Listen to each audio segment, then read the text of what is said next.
Hello friends, we are finally going to talk about this movie, and I'm not going to lie, reviewing this movie is really an excuse for me to talk about the franchise. I mean it when I tell you guys I have no one to talk to about movies like this, so it really means a lot to me that you're here. I borrowed some of the episode structure from my Saw 10 review, so again, bear with me, because as you guys can tell, this is going to be a little bit of a longer episode than usual. As you may know, if you've been with me these last couple of months, I have watched the entire Planet of the Apes franchise, and I'm not going to not talk about it. I am going to share my thoughts on the latest installment, then we're going to talk about the franchise as a whole, we're going to talk about watch order, I'm going to give you how I would rank all of the movies in the franchise, and then I'm going to wrap it up and I'm going to give you my top 5 favorite characters. But before we talk about all of that, if you're thinking that Kingdom of the Planet of the Apes is a bad movie, then just remember, we are all comparing this film to an incredible trilogy with one of the greatest protagonists in recent cinema.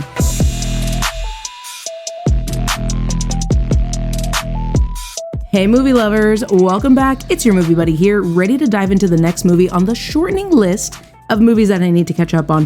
Whether you're a longtime subscriber, follower, or a new face, I am thrilled to have you here. If you are looking for detailed plot breakdowns, you will not find them here, but stick around for my spoiler-free thoughts and honest opinions, usually on the latest releases, but right now I'm just trying to get back on track. And if you're here with me on YouTube, you can find timestamps in the video description to jump straight to the sections that you're most interested in. But if you just want to stay locked in with me while I go on and on and on about this movie and the franchise, then get comfortable. Consider this your spoiler warning for the entire franchise. I highly recommend watching Rise, Dawn, and War for the Planet of the Apes if you have not already. It's just a personal recommendation. New reviews drop every Friday, so hit that subscribe button on YouTube and follow on Spotify to stay updated. Got a movie that you want me to talk about? Drop a comment on YouTube, send me a DM on Instagram, or let me know on the podcast. And yes, my Instagram will be updated eventually. So grab your popcorn, hit that subscribe button, hit that follow button, and let's jump into today's episode on Kingdom of the Planet of the Apes. Many years after the reign of Caesar, a young ape, Noah, goes on a journey that will lead him to question everything he's been taught about the past. He must make choices that will define a future for apes and humans alike. As always, I want to get into the themes of the film, or at least my take on it. Initially, the plan really was to talk about the ideas of unity, betrayal, finding oneself, the social commentary, and the persistence of humanity. But after rewatching the movie and reading a comment online where somebody was explaining that the film's portrayal of Proximus Caesar reminded them of religious wars. This is evident on a first watch and even more so on a rewatch, and coupled with the comment, it really caught my attention. I think it's interesting how people use a historic figure's image to justify war and violence. This is definitely something very familiar in society today, and something that to me is fascinating because I don't understand it. Proximus Caesar is portrayed as a character driven by power and conquest. Throughout the movie, I found myself thinking, that's not what Caesar meant. Several times, it really highlights the idea of how teachings, ideals, can really get lost with time, misconstrued, and honestly twisted. This idea is woven throughout the movie, and while Noah has his own journey, it's very much present and apparent, but not in a way that I felt was too heavy-handed. Also, a side note, I love the contrast between Proximus Caesar and Rocca when it comes to, I'm not sure what word to use here. I want to say the way they deify Caesar, but I'm not sure if that's the word I'm looking for, but you know what I mean. The way they understand his words and use his words, look to him for guidance and understanding. It's so interesting. Now, before I get carried away, let's talk about character development. In the absence of our guy Caesar, we have Noah. Like the synopsis says, he's a young ape who goes on a journey of discovery. He learns so much more than what he was taught, and he must make difficult choices that will define the future for apes and humans. I like Noah. I think it's easy though to brush him off. I can say that personally because of how close these movies were for me. I watched Rise, Dawn, and War back to back, one day after the other, and then I watched Kingdom the next day. Again, I think it's easy to brush him off because even in his first movie, Rise, Caesar is such a captivating and strong character. I digress. This is not about him. We're talking about Noah. And my point is that this movie is laying a good foundation, and I think he has a lot of potential. He's young and not inexperienced. Well, yes, inexperienced, but he only knows what he's taught. So when he's face to face with conflicting ideals and a history that he's never heard before, he deeply considers these things. I think it really shows reflections of Caesar's teachings, inspiration from his legacy. We can see that Noah has potential for greatness. He goes from a childish young ape that's really isolated from the outside world and ideas, and he develops into a character that is really opening his eyes to the world, learning and understanding the truth, the good and the bad. Noah's journey is compelling, but what truly brings the story to life are the incredible visuals. I'm gonna compare a little while we're here. Did CGI peak in the 2010s? Because I'd say this movie looks as good as the last one, which is War, that came out in 2017. I'm not saying this movie looks bad, it's gorgeous, and the apes look incredibly realistic, but I think if you've seen Rise, Dawn, and War, you know what to expect when it comes to the apes' appearance. The motion capture has always been a really strong element in this franchise, and Kingdom is no exception. The performances truly elevate the entire film. The detail in their expressions, the vocal work, and the physical performances are all incredible. One thing that really caught my attention almost every single time was the lighting on the apes, the flash of electricity to the soft glow of a fire. You guys, the lighting is outstanding. I also really love the landscapes and wide shots. The depiction of nature reclaimed just looks so intriguing, and it adds to the immersion into the story, and that adds to the impact. While the visuals are stunning and really add to the realism of the story, we touched on it for a second, but it's the standout acting that truly brings the characters and story to life. Owen Teague's portrayal of Noah really draws us in, not just to the character, but to the world. Touching back on that character development, Owen delivers a young adult, really, who just wants to hang out with his friends and have fun. He's got pressure from his parents, but he's got his friends by his side. He does a fantastic job conveying Noah's lighthearted nature with his friends, Suna and Anaya. But truthfully, I don't think we got enough of them. I'd say Owen's performance shines as Noah's character progresses, but he's also just turning into a character that I think is more interesting. Owen captures the nuance of learning truths and hard truths, experiencing pain and curiosity. Kevin Durand, I feel like he keeps popping up and I'm always really impressed. Last time we saw him was in Abigail, and now we see him, well, we see Proximus Caesar. I honestly wish he had more screen time because I think his performance is so good, making Proximus an imposing and intriguing character. I wanted to know more about the character, like we talked about earlier about religion and twisting a historic figure's ideals. I want to know more about that. I really love the vocal work that Kevin puts in, and it's not just the booming, what a wonderful day, but the cadence and how he emphasizes words that really speak to Proximus's character, giving us little things to pick up on. Freya Allan. You know, after binging The Witcher a couple years ago, I had high hopes. I usually focus on my favorite performances in this section, but I think Freya Allan's May is fine. Did she stand out and serve? Not really, no. However, I think she did what she did well with the writing she had and May's story in this film. I do like her acting in The Witcher. She has potential, so I'm looking forward to see where her character goes and if May's journey gives her that opportunity to really branch out. Usually at this point we talk about the directing and writing, but I really just want to get into the comparison section. To be fair, I think it's hard to compare this one movie to all the previous completed installments. Just kidding. It's not hard. This movie is not as good as some of the previous installments. I would have an easier time comparing if the whole story was complete, but seeing as how, based on the information I found online, there's supposed to be 2 more movies. They want the modern Planet of the Apes to be 6 movies in total with a hope for 9. My point is, they must have a pretty big story to tell, and Kingdom is just the beginning. And speaking of beginnings, if I were to compare this one to just the firsts of the franchise, 1968's Planet of the Apes and 2011's Rise of the Planet of the Apes, I'd say Kingdom of the Planet of the Apes is the weakest of the 3 in my opinion. Now, let's wrap up with my final thoughts on the movie. We discussed several elements, and honestly, I think it's really hard not to compare, but the question remains, is it worth your time? Yes, and hear me out. I think if you're new to the franchise and maybe you haven't seen these movies, or if you have an easier time not comparing, unlike myself, then this is absolutely worth your time. You know I'm always going to be honest, and what it really feels like is like hope with a broken heart. Caesar is my guy, so to revisit this world after he's passed is like coming to an empty home. It breaks my heart, but I am hopeful for the future of the franchise. It just doesn't feel the same, but I don't think that should stop anyone from enjoying this movie or at least giving it a shot. The action is fantastic, the score is incredible, I love the little nods to the original score from the 60s, and all the Easter eggs that I was so excited to see, especially after I watched all 9 movies. It's also important to keep in mind that, again, following up on Rise, War, and Dawn was always going to be difficult.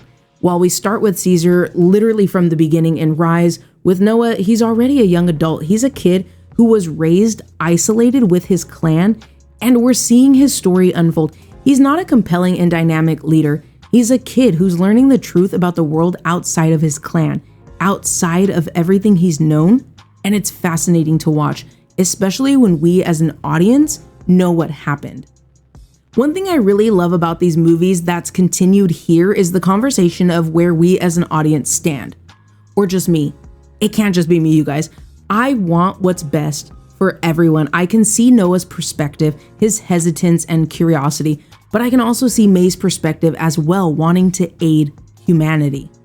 The who's right and who's wrong of it all and who's going about it the right way really adds a captivating layer to the story and to the franchise. Of course, every movie has its pros and cons, and naturally, people like what they like. We're going to get into some criticism of the movie, and I'll share my thoughts. One criticism got into the fact that we don't learn much about Noah's friends Suna and Anaya. They're really just basic character types, and we don't know much beyond that. I absolutely agree. I glossed over it earlier, but this is a real issue. I had a hard time connecting to them. Getting to know these characters is so important, and getting to know characters like them, the ones close to our protagonist, is really something I love about the modern trilogy. Actually, now that I think about it, some of my favorite characters are characters that are close to the protagonist for the reason that they are fleshed out characters. There were also complaints about the religious angle, which some found almost fanatical.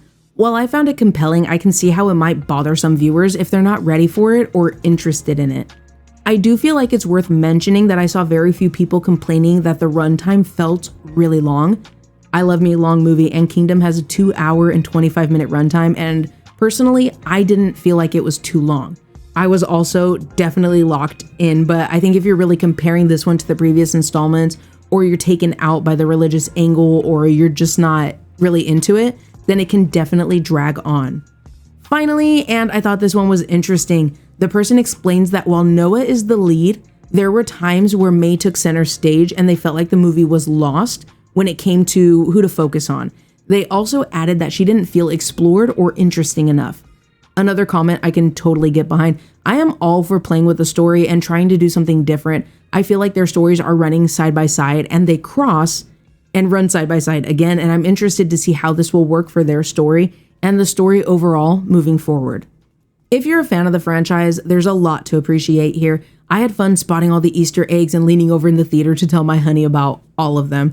Even if you're not really into the franchise, I'd say if you're prepared for the time skip, and somehow I wasn't, never mind that the franchise really likes their time jumps. And if you're willing to give Noah room to develop as his own character outside of Caesar's shadow, then this is a good movie. We are not hitting that conclusion and outro without talking about this franchise. Let's talk about watch order, then we'll move on to general thoughts on the franchise, how I rank all 10 movies, and then we'll wrap up with my favorite characters. 10 movies. That's a lot, but I would argue that you could technically get away with going into this one not having seen any of the previous films. But really, you only need to watch 3. These are the modern reboot series: Rise of the Planet of the Apes, Dawn of the Planet of the Apes, and War for the Planet of the Apes. Kingdom of the Planet of the Apes takes place after War for the Planet of the Apes. That's it. That's the watch order. Now I know you're thinking, that leaves 6 movies. What about those? They really have nothing to do with the modern continuity, which is also referred to as the 20th century reboot. They are completely separate. The original pentalogy, Planet of the Apes, Beneath the Planet of the Apes, Escape from the Planet of the Apes, Conquest of the Planet of the Apes, and Battle for the Planet of the Apes are all connected to each other.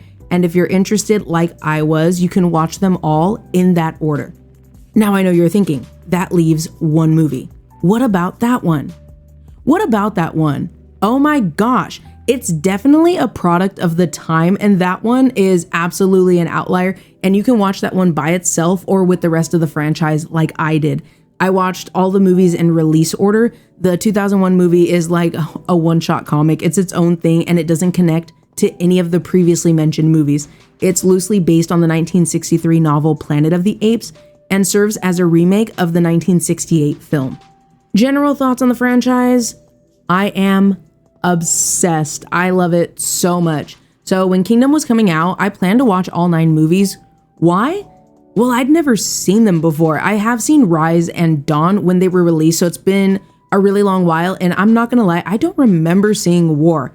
I wanted the refresher, and I also wanted to see what the original 1968 film was all about, and I can say now that I get it. And once I watched the original, it honestly just snowballed. I love these movies. I love the conversation about right and wrong, and even more, intelligence, language, and intention. It's fascinating. Okay, I watched all 10 movies, but how would I rank them? So when I watched these movies, I was ranking them while I was taking notes, and then I would open Rotten Tomatoes, and I'm not gonna lie, I missed the mark a few times, but as always, this is just my opinion, and I will be citing my super serious notes for this section. Starting us off at number 10, 1970s Beneath the Planet of the Apes. About this movie, I said, quote, I cannot imagine seeing this in theaters.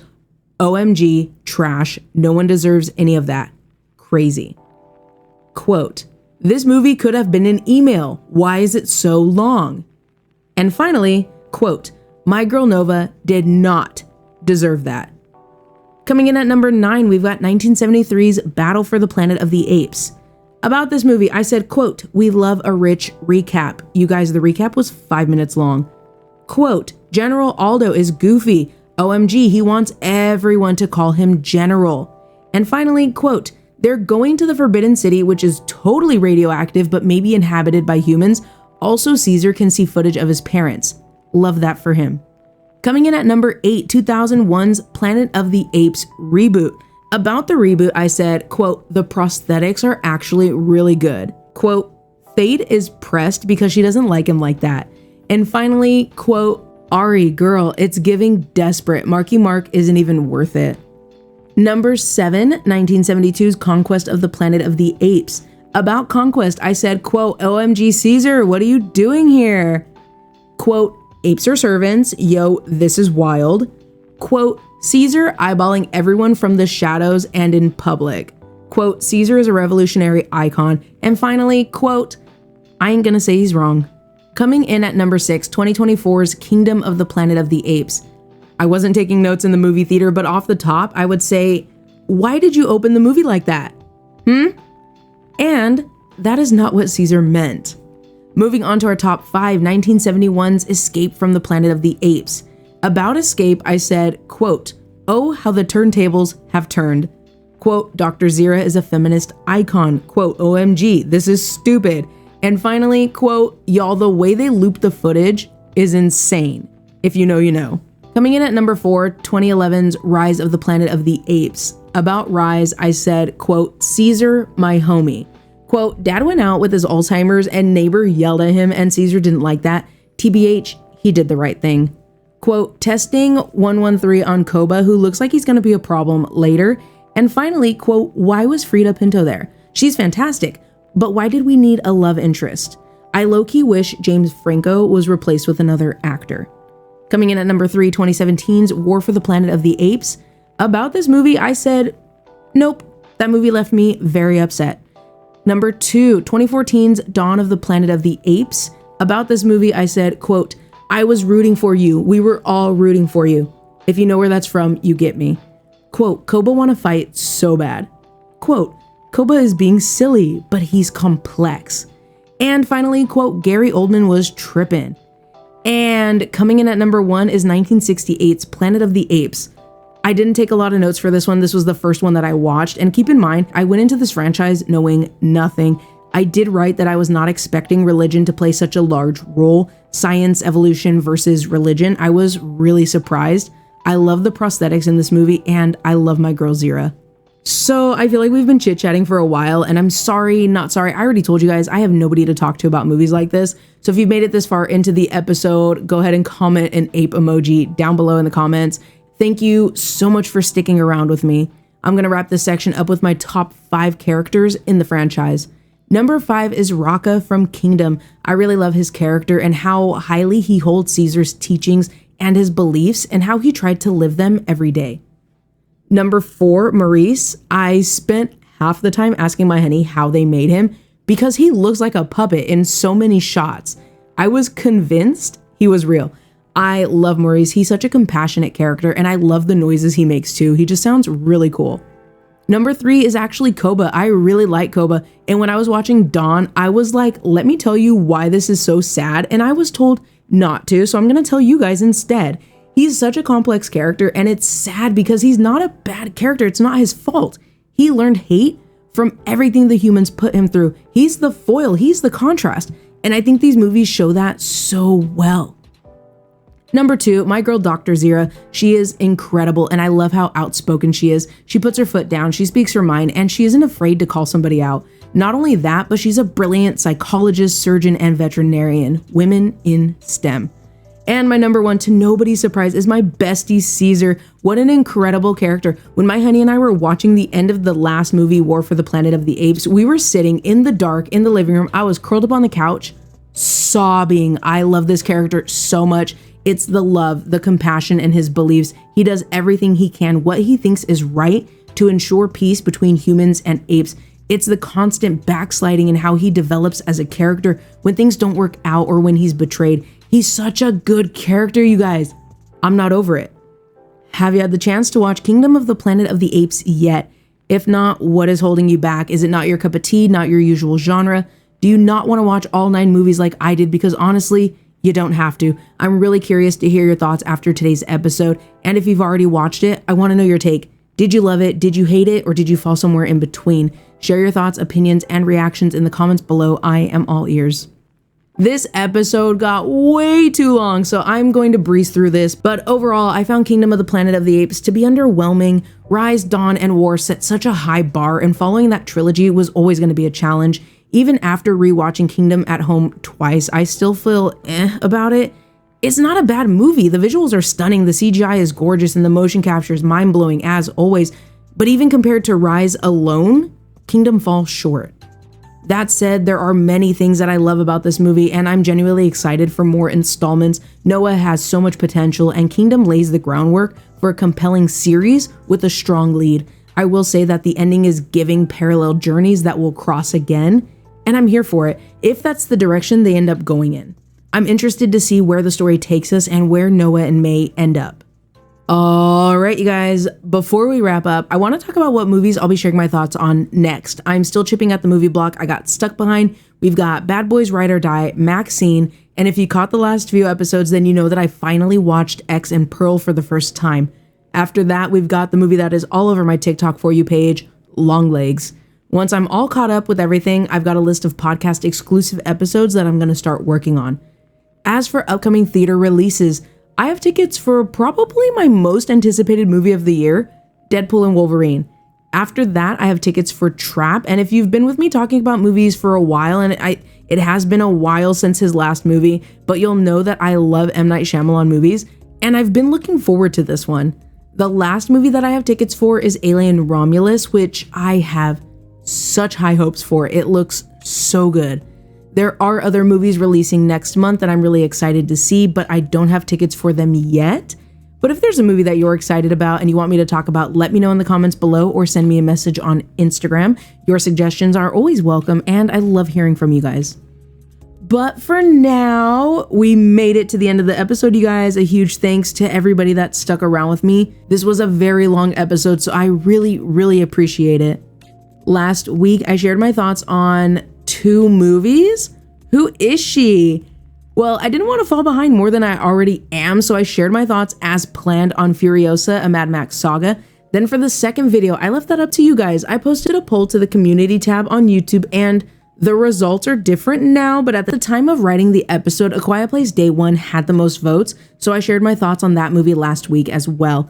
If you haven't checked out one or both of those episodes yet, they are just a click away. If you're watching today's episode on YouTube, you can find the links to both in the top right corner. And for my podcast listeners, both episodes are available for you as well.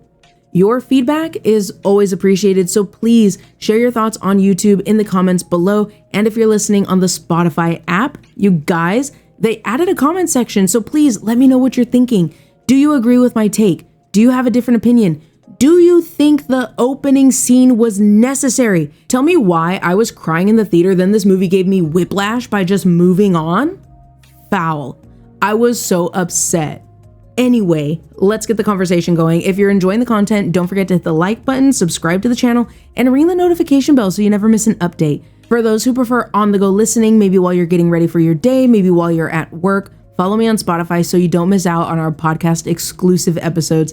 And hey, if you're on Instagram, follow me at A.Rocket.Review for sneak peeks and behind the scenes content. And honestly, that's really just me going to the theater and watching movies at home. Feel free to hop into my DMs with movie suggestions or just to chit chat about films. Your support honestly means so much to me, and your engagement helps our community grow. Whether it's on YouTube, the podcast, or on Instagram, your presence is greatly appreciated. So until next time, spread positivity, be safe, take care of yourself, and happy movie watching. I'll talk to you guys soon. Bye.